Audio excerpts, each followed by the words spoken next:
Thank you very much indeed. Yeah, I have been in this field a long time, really long, because I'm 83 now and I'm still working. But I love it. Richard and I will go on for quite a long time, won't we, Richard? Hope so. There's no question about it. Now, what I want to talk about is something slightly different. I didn't want to get into a piece of research. We have done so much research in this field on well-being over the years. There's still more to do, obviously. Like for me, what the gaps are, the individual interventions. That's what I worry about. We have a lot. We have mental health first aid. We have mindfulness at lunch. We have all these things going on in the workplace. What I call the low-hanging fruit interventions, and very little science on them. And I think we need more of that. So we need the individual interventions to be looked at. We need the organizational interventions to be looked at as well. I think we have the science. I think we have enough science to know what causes people to get stressed at work that leads to the common mental disorders of anxiety, depression. So I think we know that. There are more coming up, like the field of technostress, and there's more research being done on that, the impact of emails, Zooms, all the social technologies. The technostress field is quite an interesting one. But anyway, so there are gaps, and we need to continue to do the research in those areas and fill those gaps, particularly, basically, what works. You know, what works and what doesn't work. Okay. But I got interested in something, I think, beyond that, which is about 6 years ago, 4 or 5 chief medical officers of major companies and a few HR directors came to see me at Manchester Business School and said, Cary, now that Carol Black has left the DWP, we have no kind of focal point for us who are at the sharp end to talk and do things about well-being at work. So I said, yes, you're absolutely right. And we want you to create one. It's called the National Forum for Health and Wellbeing at Work. And we started off with, Shell, BP, John Lewis Partnership, Rolls-Royce, some blue chip organizations. We now have 52 organizations in it. They're HR directors, they're chief medical officers and directors of health and well-being of the NHS executive, the BBC, Bristol Myers Squibb. It goes on and on. Clifford Chance, the law firm. So we're represented in every single sector now. And we meet. We used to meet when we started 6 years ago. It was supposed to only be up to 15 or 20. I'm sorry for this long intro about it, but it'll make sense later. Anyway, we used to meet once a quarter at a headquarters. So we'd go to Shell, we go to Rolls-Royce, we go to the UK government because we have the UK civil service in it as well. Rupert McNeil was in it, who is the HR director for the civil service. But we have somebody, and he's not in it now because he left, but there are other people as well. Okay, so these people actually wanted to do something rather than talk about it. Because if you look at BITC and the organizations that try to look at our research and do something about it, it's just a talk show. Nothing gets done. All right, and so these people get together. Now we meet every 6 weeks, and during the pandemic, we met every month. Every single month during the whole pandemic, of course, online. We look at all the issues. We bring in the scientists as well to help us. So we'll bring in somebody who looks at the line manager. What's the research on the line manager? What's research on sleep? So we have one of the top sleep specialists from Oxford who came over to work with us. We have Simon Wesley coming next week to talk about PTSD. But what we do is they brief us. And I use it because I was involved in the Foresight program on mental capital and well-being. I think you know that. And that took me 2 years. But I love the way they did it. The way they did it. And unfortunately, it's disappeared, which is sad, really sad. Blair set it up. It was fantastic. Anyway, they got some evidence. Then people went out and did things. So what we then do is break up into small groups and actually do something. So for example, financial well-being is big time now. That's turning out to be one of the big problem areas we've got. people, well, cost of living crisis, all that kind of stuff.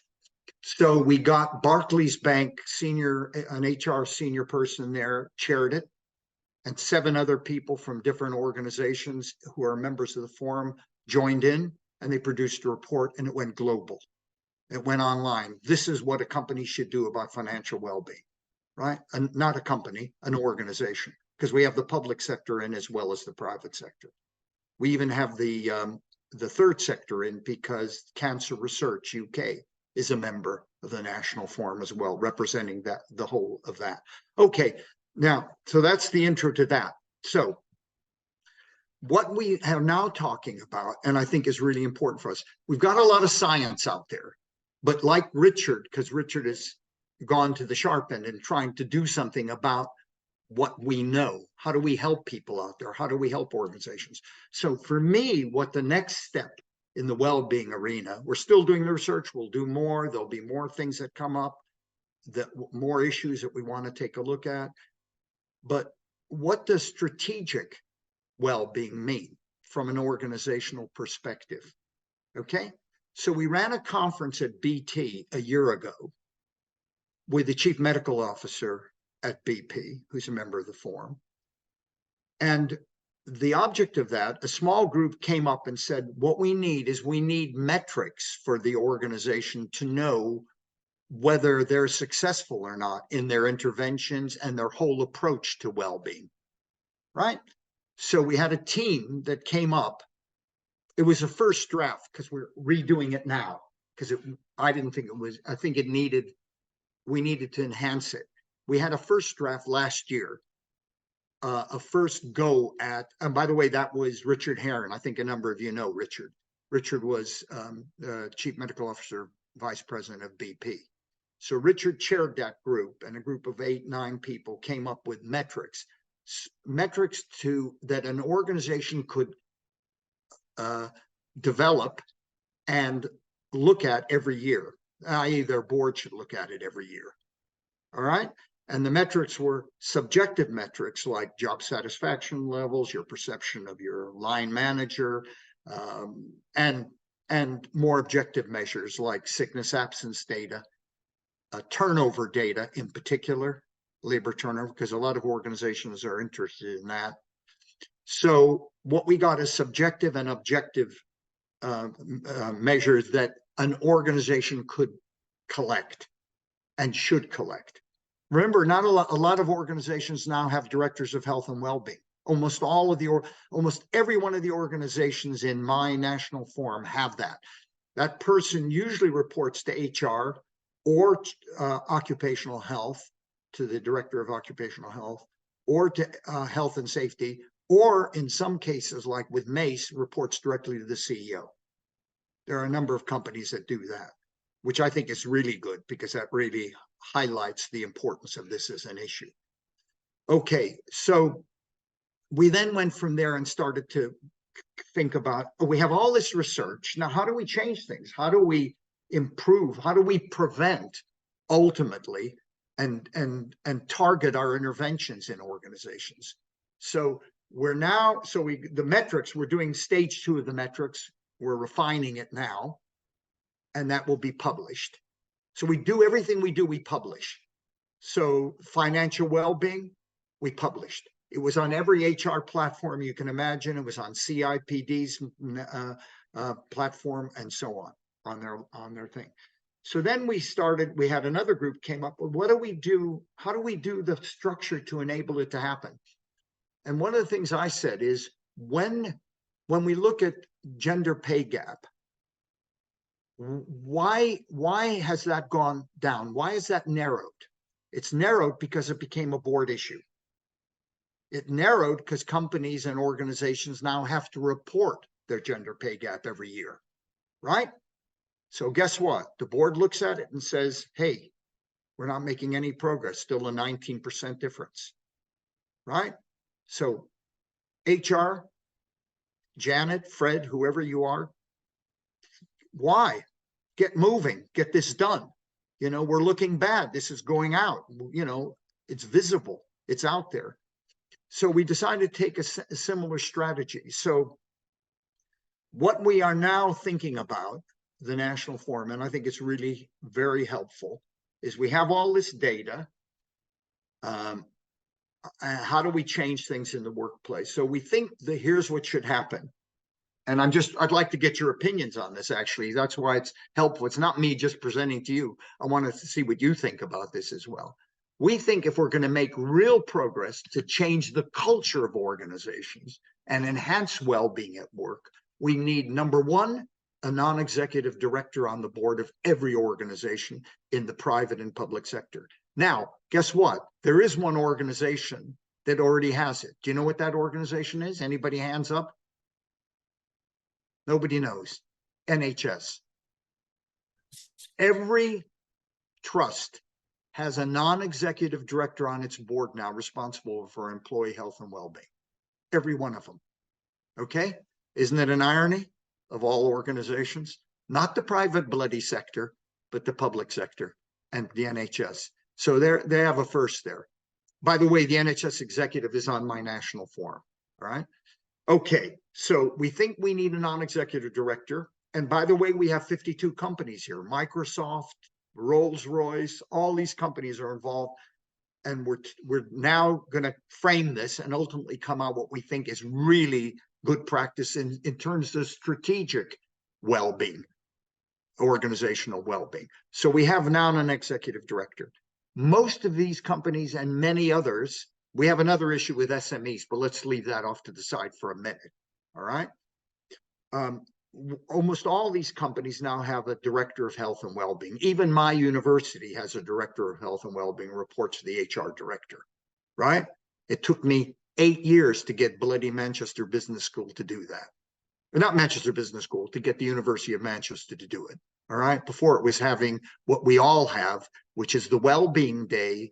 We have ping pong tables. We have sushi at your desk. We have all of that stuff, mental health first aid, and we lie and meditate at lunchtime. And we have, the smoothies, but that's not well-being, right?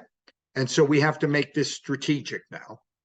And so most organizations now have a director of health and well-being reporting in different ways, depending on the organization, usually to HR, by the way, or occupational health, as I said, or the CEO. All right. So now we have somebody who takes a strategic look at it and takes the metrics that we develop at board level and gets that quarterly. All right. Gets those metrics quarterly. Job satisfaction levels have declined. Turnover is high. Where is it high? It's high over there, specifically over there. So what the hell's going on there? Down to the director of health and well-being. That's your job. Sort out why that is. Do the well-being audit, find out, intervene, do something. But the do something, by the way, helps us because in the scientists, because what we do is go into those organizations and see whether that intervention is actually working or not. Looking at the hard data, if we do that, does it have an impact on people not leaving or enhancing their job satisfaction levels or whatever the metric is? People are very worried about turnover now because what we're finding in a lot of the research we're doing is that the millennials and the Z generation, the young millennials, are just leaving. What I think is colloquially called by the press the snowflake generation. They're snowflake only because they won't tolerate what their parents tolerated. Their parents had mortgages and stayed with bad work, stayed in an organization which was toxic. This generation will not tolerate it. And that, by the way, is a big driver for companies. How do we retain and attract that generation of people? Okay. So the strategic bit is a non-executive director on the board of all public and private sector bodies. And that's what we're aiming for. Directors of health and well-being are already there. A refining and developing of the metrics, right, which are doable. Metrics they can collect without too much disruption. They already have it, but they don't collect it systematically. And so we need to do that. Yes, some of the metrics aren't as good as they could be. I discovered that working for an organization once. I was the Bupa professor at one point in time in my career, about 20 some odd years ago. And I remember I went and I took it on because I thought, this is great. First of all, they gave me enough money to buy an epidemiologist. So I bought an epidemiologist and to work with my team, which was fantastic. Guy was a reader, senior lecturer reader type. And then I said, this is wonderful now, Brian. Brian Farragut's now a professor at Liverpool. And he said, we should got all this data to look at. We went into Bupa. This is 20, 25 years ago. We couldn't, their data was crap. It was just unusable. You know, and there's still a lot of organizations that don't have don't collect the kind of data they should have collected. But the good news, I think, with directors of health and well-being, they're beginning. Those people are the people who are now feeling responsible for collecting this data on well-being. And so the strategic bit is, if we're going to change things, we have to have regular reporting. Now, my university spinoff company, Robertson Cooper, which I sold a couple of years ago, worked with Mace, for example. Mace, the big builder, they're the ones who doing Euston Station at the moment. They did Tottenham Court. They did Tottenham Stadium. I used to meet with the senior leadership team quarterly with the stats. Here is the job satisfaction level this quarter. Here is a turnover rate. Here's the accident rates, right? And they used to discuss it, and they left on the senior leadership team. They had an hour for that every quarter. It's fantastic, really. We did that for couple of years. It was a client of Robertson Cooper's, and I would help with the data and looking at the data with their director of health and well-being, Judith Grant. Anyway, very helpful, very worthwhile. So I think I think it's great. We're all scientists. We do our work. But we have to go beyond that. If we're going to make a difference, then we have to figure out how we're going to change things. How are we going to encourage HR directors, chief medical officers, these people, boards of companies to take this seriously? All right? They know it's an issue. They're on board with it. They see the bottom line nature of it, right? But now how do we change it? How do we also look at where the problems are, because they're going to continue to pop up. But you don't solve a problem. Working with Mace over the years, we discovered that you'd sort one problem on, another problem occurs. Come on, that's the nature of organizational life, how it develops. And there's so many changes, particularly with AI, another big issue. By the way, that's a good research issue for us. How will that affect employees' health and well-being? How does it affect their sense of job security? Et cetera, all of that stuff, which is big time. And we have a group in the National Forum looking at AI with the director of health and well-being for a big AI firm. He's on the board. He's on the National Forum, and he's got a team working on AI now and what they think might be. We don't know yet because it's just coming in at the moment. So it's new and everything else. So I think if we got the strategy right, just like we did with the gender pay gap, which is a board issue, but it isn't an irony. When I first got in this business, I'm that old. When I first got in this business, there used to be on the board of every private company in the UK a director of HR. There isn't anymore. There's usually somebody who's responsible for HR. It's usually a lawyer because it's employment law, or somebody else, but not with no expertise in HR. So we now need, I think, not necessarily an HR director, but I think we need a non-executive director for health and well-being, employee health and well-being. It's that important now. The skill gap issue, that we don't have enough skilled people in. We have, stress-related ill health. The leading cause of long-term sickness absence. Of the 2.5 million, what is it? Richard knows. Is it nearly 50% of that is for the common mental disorders? Something like that. 45, I can't remember, but it's the biggest single cause. Because I was on that group with the DWP, Richard, that thing, they had the health thing between the Department of Health and DWP, that unit. For 3 years I was on it, as we were doing all the stuff with trying to do counseling with people who are unemployed as a result of mental health. Anyway, So I think we need to look strategically. I think people like us, we're doing the research, but somewhere down the line, where does our research come into impact? Where do we make a difference?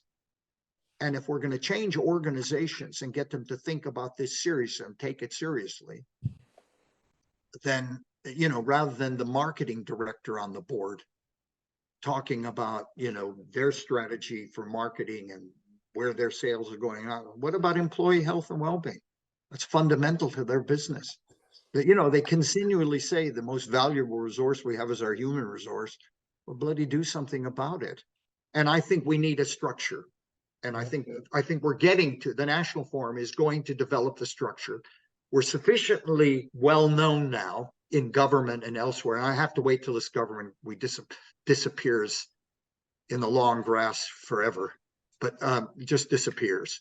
And that we have a labor government in who I think would be much more sympathetic to this approach. But we need to make a difference there. And so that is our view. Better metrics looked at by a board on a regular quarterly basis.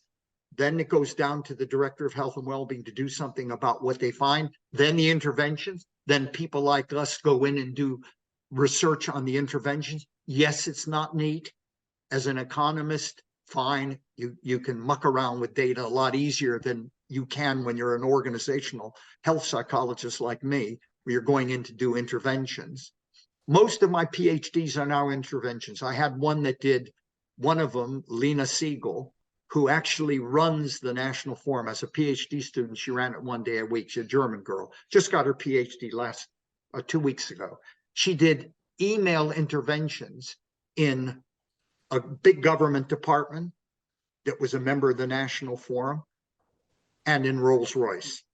All right. She did a variety of interventions to see if we could control emails and would it make a difference. Sloppy. It's not easy. It's not, you know, you can't do randomized controls, but you can do a reasonably good job, particularly when you have a large sample size like we had. All right. She just got her PhD doing that. We need the intervention studies. I think they're really important to do. I'm just doing with another student, looking at the HSE standards. Have they made a difference? So we're going to collect some data. We have data with the HSE. We hope we're about to do some work on that. We have to clear it now through the system to look at, has that had an impact, and what impact has it had? So I think the intervention bits, I think, are really important. But now if we get the structure right in organizations, we'll have a lab for us, or for people like me anyway, as an occupational health psychologist, to go in and then really do some really important studies. I think I've done my 20 minutes, but that's just to give you a flavor where I feel I want to go. And maybe it's old age that wants me to. I've done a lot of research. I'm still doing it, but I want to go further. I want to make a difference. And I don't know, I know that we can make a difference, given we have the science behind us. A lot of it, not fully there, but a lot of it. And how do we change? And so that's basically what I do now.